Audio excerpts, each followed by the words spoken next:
Estas cuatro subregiones, desde antes de la firma del acuerdo de paz, cuando aún hablábamos de conflicto armado interno, y actualmente, luego de esta firma, son regiones que han sido muy afectadas por la violencia, son subregiones donde los índices de homicidio, en general, como todas las afectaciones a derechos humanos, son muy fuertes, y desgraciadamente hoy vemos que digamos esas dinámicas tuvieron en algún momento un descenso, pero han vuelto a un recrudecimiento muy fuerte. Entonces por eso fueron priorizadas. Es importante y es necesario apostarle a estos proyectos de construcción de paz desde los escenarios o los territorios más afectados por la violencia, porque es desde allí, desde el día a día, en donde se exponen o se dan estas dinámicas de violencia, donde también surge la necesidad de querer solventarlas, de querer que no se sigan dando. Entonces también la apuesta de estos territorios es esa, encontrar los caminos para mitigar con el paso del tiempo y en el día a día cualquier tipo de violencia contra la población civil, las organizaciones sociales y bueno, en general toda la población que está en estos territorios. Desde 2019 los líderes y las lideresas de estas cuatro subregiones se juntaron y a través de enlaces territoriales que estuvieron caminando junto a las organizaciones de base, empezaron a formar lo que hoy se conoce como espacios de diálogo para la protección y autoprotección,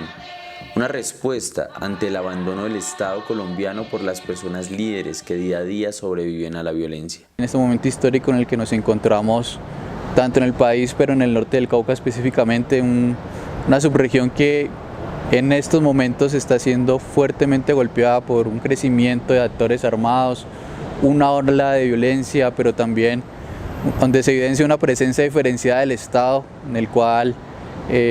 no hay muchas posibilidades para las comunidades que habitan estas zonas.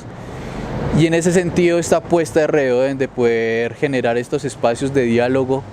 que, más allá de recoger agendas de cada organización y ponerlas a dialogar, es la posibilidad de pensarse como subregiones, pensarse una realidad que los está tocando a estas organizaciones que hacen parte de este espacio y que tiene que posibilitar y está posibilitando la idea de hablar alrededor de los derechos humanos. Creo que resalto como logro el haber podido mantener un proceso de un espacio de diálogo con 9 organizaciones víctimas, en ese momento de los municipios de Caucasia, Tarazá y también una organización del norte del departamento de Antioquia. Cuando inicia el espacio Construyendo Paz Bajo Cauca, estas organizaciones estaban como a la expectativa de qué era lo que se iba a trabajar en temas de protección y autoprotección, porque obviamente el Bajo Cauca antioqueño es un territorio históricamente con presencia de actores armados, y esto venía amenazando los liderazgos que ellos tenían en sus diferentes organizaciones. El espacio de Acompaz ha sido también como un espacio como tal de la resiliente de lo que se ha venido presentando como guerra, porque la guerra en el Catatumbo aún no termina, ahorita está en un tema muy agudo. Pero estas víctimas que han sido víctimas de toda esta incursión paramilitar en la Gavarra, incursión paramilitar en el Tarra, de todo el tema de los conflictos armados que se han tenido dentro de las mismas insurgencias, la insurgencia y el paramilitarismo contra la fuerza pública y la fuerza pública con su presencia, que también se ha tenido algunas violaciones de derechos humanos y de infracciones al VIH. Este tema ha sido algo muy victimizante para las comunidades y más que todo para las mujeres que han tenido pérdidas de su familia, han tenido pérdidas de sus compañeros, de sus hijos, que han estado en medio de este conflicto y han vuelto como a partir de este espacio como a retomar todo este trabajo que vienen haciendo de resiliencia, pero más allá de una resiliencia, la construcción de su comunidad. Las dificultades tienen que ver con la imposibilidad del Estado colombiano de garantizar la paz, la seguridad y la tranquilidad en los territorios. A Somos Hermanos le ha tocado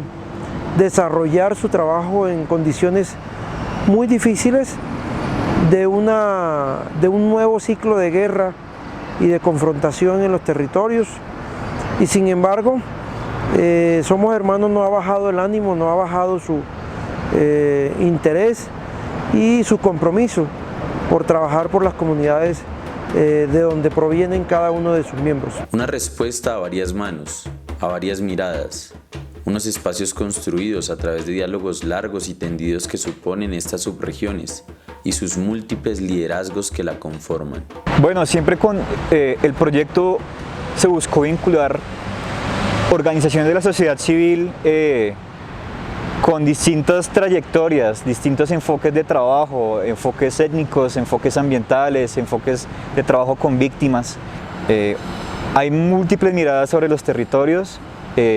Cada organización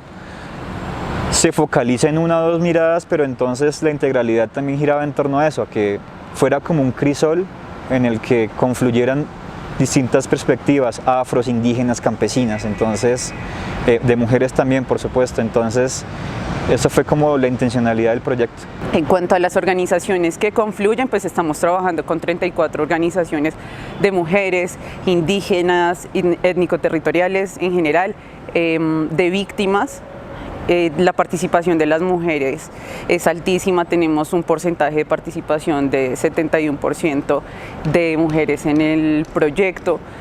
Todo esto ha hecho que estas prácticas de autoprotección, de protección y autoprotección sean pensadas desde esos diferentes enfoques y que se hayan alimentado de las experiencias de los espacios. En el espacio confluyen el 85-90% de la presencia es femenina, son mujeres que lideran los procesos en sus organizaciones y que todas ellas han hecho parte de la Mesa Municipal de Víctimas de Caucasia y Tarazá. Es decir, estas mujeres han tenido que pasar un recorrido en la defensa de sus derechos como víctimas, no solamente de ellas individualmente, sino colectivamente las organizaciones que representan. Y se encuentran hoy en día y creo que han podido como tejer esas experiencias que todas ellas han construido a lo largo de su historia como lideresas y han hecho una apuesta y un enfoque, digamos, muy de género. Entonces yo creo que este espacio tiene una mirada muy femenina y una de ellas un día decía que la paz tiene rostro de mujer y yo también estoy totalmente de acuerdo que en este espacio de diálogo y en el Bajo Cauca antioqueño las mujeres son las principales lideresas y defensoras de los derechos humanos. Dentro de este espacio como tal también hemos visto la importancia del reconocimiento de que la comunidad puede tener también sus propuestas para la protección, autoprotección y lo que ellos han definido como tal como una convivencia. Mirar a ver cómo es este imaginario del vivir en el Catatumbo en paz, de comenzar a mirar a ver cómo podemos tener esos procesos para la construcción de paz, teniendo la participación de las comunidades y la incidencia de estas comunidades. Muchas veces antes de Diacompaz las organizaciones medianas y pequeñas no veían cómo llegar a esa incidencia con temas institucionales, con cooperación internacional. Ahora ven que es un espacio fuerte que al converger todas estas acciones colectivas medianas y pequeñas pueden llegar a ser muy grandes y pueden llegar a tener esa incidencia que están buscando para la construcción de la paz desde su imaginario. Bueno, aquí confluyen indígenas de los Aguá y de los Aguá de dos sectores Aguá, de parte de UNIPA, que es una de las organizaciones más fuertes, y de Camagüey, que es la organización del Piedemonte Costero Aguá. También confluyen líderes y lideresas de la Ensenada de Tumaco, de la zona rural de Tumaco, líderes también de Olaya Herrera, de la parte norte del Pacífico nariñense, y de Santa Bárbara y Juandé, que es la parte más extrema hacia el norte del departamento en límites con el Cauca. Esta composición así como diversa hace de Somos Hermanos un espacio único. En Reoden hacen parte 8 organizaciones y que es importante resaltar que logra recoger procesos de comunidades negras, procesos de comunidades indígenas, procesos de mujeres y procesos de comunidades campesinas. Y es importante resaltar que estas organizaciones no abordan una sola temática, sino que abordan toda la complejidad de la situación que viven sus comunidades. Entonces son líderes ambientales, pero también son líderes y lideresas defensoras de derechos humanos que abordan también con un enfoque de género toda la situación que están viviendo sus comunidades. Es claro que durante estos años las comunidades fueron las que mantuvieron a flote este proceso vivo. Un proceso que, entre otras cosas, continúa fortaleciendo la idea de que la construcción de paz y las respuestas efectivas a la violencia no son posibles sin las visiones territoriales. Yo creo que las miradas territoriales en el país son sumamente esenciales. Creo que en la ciudad uno no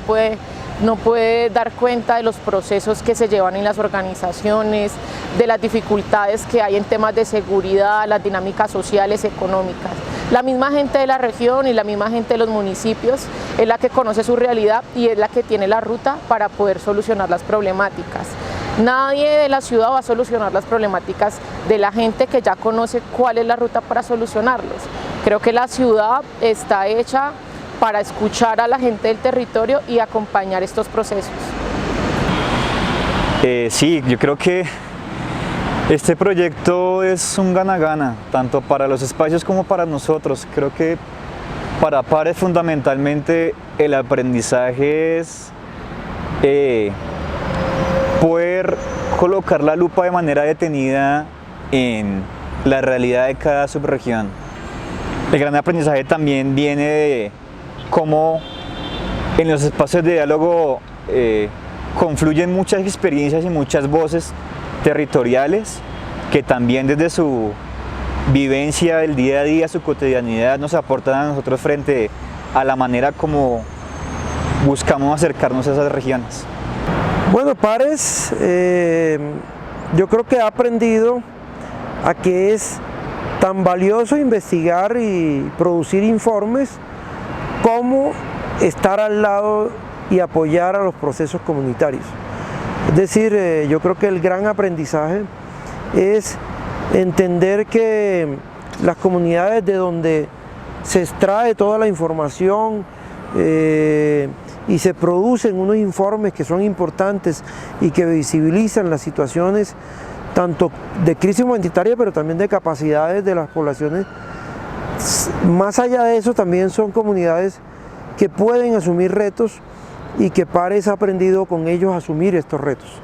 Y me parece que el proceso le ha enseñado a Pares que hay otras capacidades, otras potencialidades en las que Pares puede jugar un rol de apoyo y de activación de esas capacidades. Eso también es importante resaltar de los espacios de diálogo, que es un diálogo de saberes. Entonces, desde la misma construcción metodológica y de las temáticas que abordamos en el proyecto, se ha posibilitado de que, por ejemplo, hablar de los derechos humanos, no solamente los hablemos desde un enfoque que nosotros y nosotras llevamos y proponemos, sino que se posibilita un espacio de conversa que estas organizaciones también han trabajado el tema de derechos humanos y posibilita un diálogo abierto, conocer la forma de cómo estos pueblos ancestrales, desde sus formas, sus lógicas, sus sentimientos, su cosmovisión, también aportan al entendimiento por parte de nuestro equipo de entender esos derechos humanos, de entender esos contextos y de potenciar este diálogo. A pesar de que el país miraba con entusiasmo una paz que parecía cercana en los territorios, lo cierto fue que las comunidades no tuvieron tregua y por ello continúan en juntanza para defender sus territorios. Estos son ejemplos para la academia, la cooperación internacional y para el Estado colombiano. Desde Pares aprendimos bastante justamente por esta forma en que se construyeron acuerdos colectivamente todo el tiempo. Desde el inicio hasta el final del proyecto, todo el tiempo fueron unas decisiones, como decía, temáticamente, metodológicamente acordadas con los espacios. Y en ese sentido Pares también aprendió a flexibilizar sus metodologías, en este caso muy aplicadas y muy a partir de los saberes y de las prácticas de las organizaciones sociales. Eso es un aprendizaje, yo creo que en estas organizaciones es bastante enriquecedor porque a veces venimos plagados de unos conocimientos y de unas prácticas muy académicas o muy estructuradas y rigurosas, y creo que este trabajo permitió un aprendizaje para pares en este sentido. Y resalto nuevamente en construir colectivamente también los proyectos y pensar y darnos cuenta que, digamos, esto no funciona de una manera rígida, además porque las situaciones de seguridad durante estos 3 años que se han recrudecido también nos enseñaron a adaptarnos a esos contextos. Cuando arrancó el proyecto, digamos, habían unas expectativas y unas lecturas diferentes, por ejemplo, respecto a la firma del acuerdo de paz en ese momento a lo que hay hoy. Y estos 3 años nos enseñaron también incluso a leer y a adaptarnos a esas dinámicas. Hubo unos momentos tensos porque hubo casos en los que muchas personas de los espacios, algunas personas de los espacios estuvieron amenazadas, tuvieron que salir del territorio. También tocó hacer uso de algunas rutas de atención para que no estuvieran expuestas a ningún riesgo. Por supuesto, el caso de Rodolfo en Catatumbo es algo que todavía está vigente, está latente, pues su desaparición. Pero bueno, confiamos también que las rutas que se activaron en su momento den un buen resultado para que Rodolfo aparezca. Que ha sido un líder importantísimo dentro del espacio. Rodolfo a partir de su experiencia de líder de restitución de tierras, a partir de su experiencia de líder agropecuario, de líder comunal, él nos ha llevado a nosotros, nos llevó a nosotros como ese gran conocimiento que tiene y que lo puso sobre la mesa y nos llevó aportes importantísimos dentro del espacio. Muchas de estas mesas donde se hicieron talleres, Rodolfo fue el que las lideró y Rodolfo fue el que pudo como tener clara la idea de lo que se quería exponer en ello. Entonces a Rodolfo lo necesitamos en este momento vivo para la construcción de paz del territorio, y también lo necesitamos vivo dentro del espacio para su comunidad y para su familia.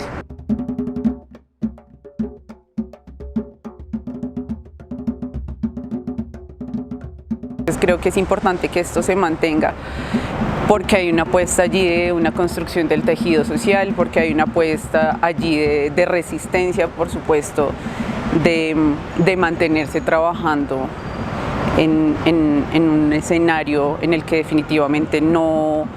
se está favoreciendo que sus liderazgos